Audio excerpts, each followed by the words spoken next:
Bonjour, c'est Dominique. Alors voilà, je suis de retour. Alors voici. Moi, j'ai choisi l'option numéro 2, qui est de faire les plaques qui vont à l'intérieur pour renforcer les côtés et aussi enlever un peu d'épaisseur. Ici, je vois qu'il reste vraiment beaucoup d'espace libre après que tous mes petits albums soient à l'intérieur. Peut-être que je ferai un livret. Peut-être que ce serait bien d'avoir un livret avec tous les noms des recettes, dans quel cahier, etc. Alors, j'ai choisi l'option 2 avec les plaques, aussi parce que j'aime bien avoir mes côtés de boîte bien rigides. Là, il y a une erreur que j'ai faite, je vous le dis avant que vous le fassiez, parce que là, vous n'êtes pas rendu là de toute façon, alors je ne suis pas trop tard pour vous le dire. D'ailleurs, regardez toujours toutes les vidéos jusqu'à la fin, tous les tutos. Prenez des notes, parce que parfois, il y a des corrections que je fais. Et puis, si vous n'avez pas vu après la suivante, ou si vous n'avez pas regardé la boîte de description, il pourrait arriver que vous ayez fait une erreur que j'aurais corrigée, moi, par la suite. Alors, c'est important de tout regarder. Et puis, c'est un petit conseil que je vous donne. Alors, l'erreur que j'ai faite, c'est que j'avais dit dans la dernière vidéo, alors vous faites vos deux plaques de la largeur ici, ou à peu près, et puis ensuite, vous allez mesurer l'espace qui reste ici. Alors, vous voyez ici, j'ai tout ça ici. Ensuite, avant de fabriquer les prochaines, vous allez voir l'espace qui reste. Ici, j'ai environ 1 mm de trou.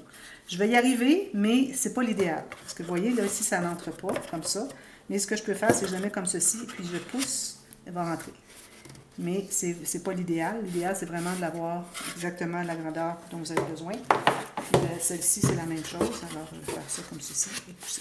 Alors, ça fonctionne, là, mais tout juste. J'aurais eu 1 mm de plus que ça n'aurait pas fonctionné. Bon, alors là, ce que j'ai fait, alors j'ai tout couvert l'extérieur, tout l'extérieur de la boîte. Alors, j'ai couvert les côtés ici. Ici, bon, j'avais pas suffisamment de papier ici, alors je l'ai fait tout noir. Peut-être que quelqu'un pourra ajouter quelque chose s'il désire.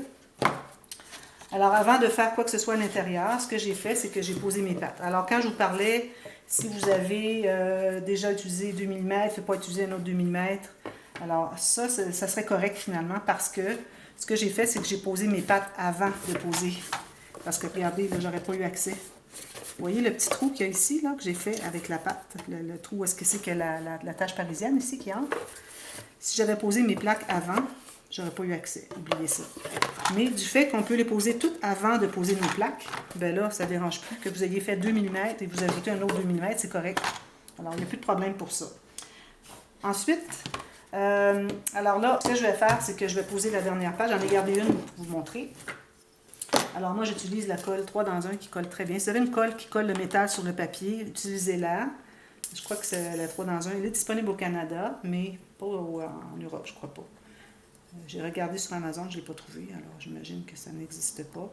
Alors moi, je mets de la colle partout à l'intérieur. J'aurais pu faire mes petits trous avant aussi. Je vais les faire tout de suite. Alors j'utilise un pic assez gros, assez robuste. Et puis là, comme je vous disais, la diagonale. Alors là, moi, je ne vais pas piquer comme ceci. Je vais être trop proche du carton. Alors, je vais aller un petit peu en diagonale. Vous voyez, un peu comme ceci. Je peux voir. Alors, je vais aller comme chercher plus vers l'intérieur, vers le centre de la boîte. Alors, un pic comme ceci. Et l'autre, même chose, je vais aller en diagonale comme ceci. Pour avoir plus d'accès pour mettre mes petites attaches parisiennes. Une fois que j'ai fait ça, j'aime bien utiliser ma boule plus petite. Et de cet outil que j'utilise pour tracer les lignes de pliure.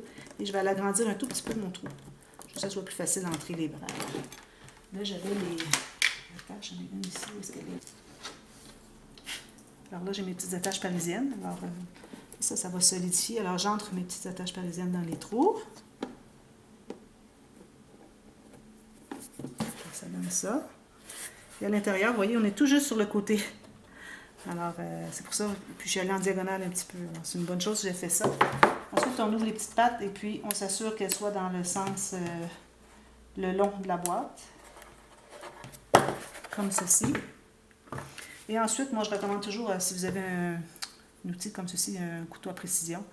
Le bout ici est métallique, très robuste et plat. Alors, je m'en sers souvent pour presser sur mes attaches parisiennes, sur les pattes, pour que ça soit bien, bien plat. Mais c'est important que vous pesiez, vous appuyez aussi sur l'autre côté pour que ça soit efficace. Alors, j'aime bien faire ça. C'est difficile parce qu'on n'a pas beaucoup d'accès. Alors, ça fait que les petites pattes sont bien plates.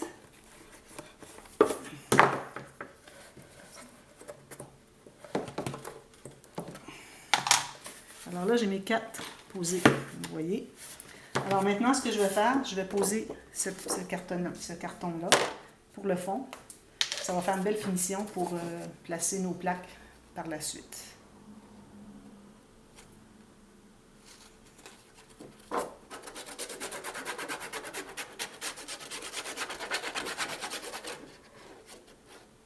Alors bien les coins partout, pas d'excès.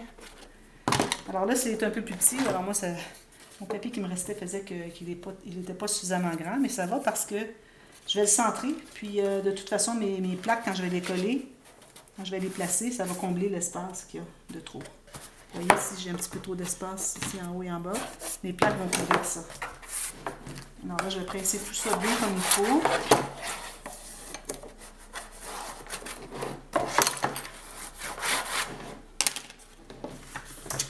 Alors là, tout ce qui me reste à faire, c'est poser mes plaques. Alors, je recommande de poser les deux en opposé en premier. Parce que sinon, vous pourriez avoir, si sont plus courtes que les miennes, ce qui devrait être le cas, si vous les posez une là, une là, une là, une là, bien là, vous allez avoir ça dans les coins, ça ne sera pas égal. Alors, elle est vraiment les deux opposés, ensuite les deux autres opposés.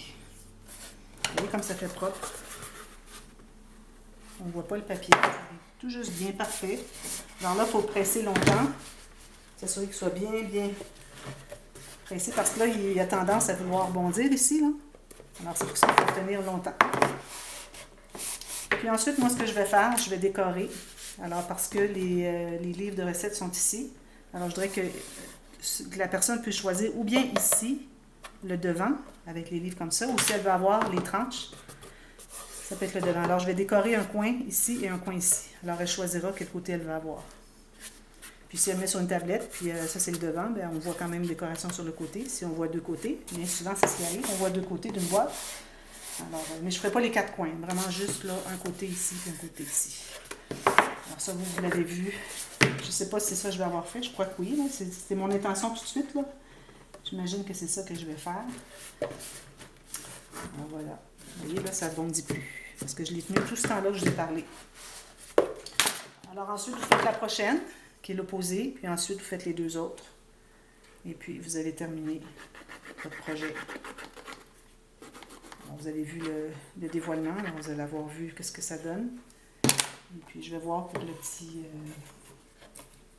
là, il faudrait que je m'assure d'avoir... si vous avez un motif qui n'est pas égal, je recommande de le mettre. Alors supposons que vous avez une bordure ici, ou un design qui fait qu'il y a un dessin différent ici. Assurez-vous d'avoir la même chose en haut de l'autre côté. Moi, dans mon cas, c'est des cuillères. Alors, je vais tenter de les avoir dans le même sens pour que le design se continue. Comme ça, ici. Comme ça, ici, c'est bien. Alors, si je l'avais inversé, toutes les cuillères, j'ai des moitiés plus d'un côté que l'autre. Ça n'aurait pas fait très joli. Alors, voilà. Alors, c'est tout. C'est le projet. Alors, j'espère qu'il y a quelques personnes qui vont le réaliser. Vous me direz si vous pensez le faire. J'aimerais bien savoir. Puis, si vous avez des questions en cours de réalisation de votre projet, n'hésitez surtout pas à m'écrire, à me demander vos questions. Je suis là pour ça, ça me fait plaisir. Je ne donne pas un tuto puis qu'ensuite les gens n'ont pas accès à des questions. Mais ça ne serait pas l'idéal. Vraiment, là, si on fait quelque chose, on le fait jusqu'au bout. Alors, voilà. Là, on va se mettre la colle ici et puis on va presser ici. Tout juste, tout juste. Alors voilà.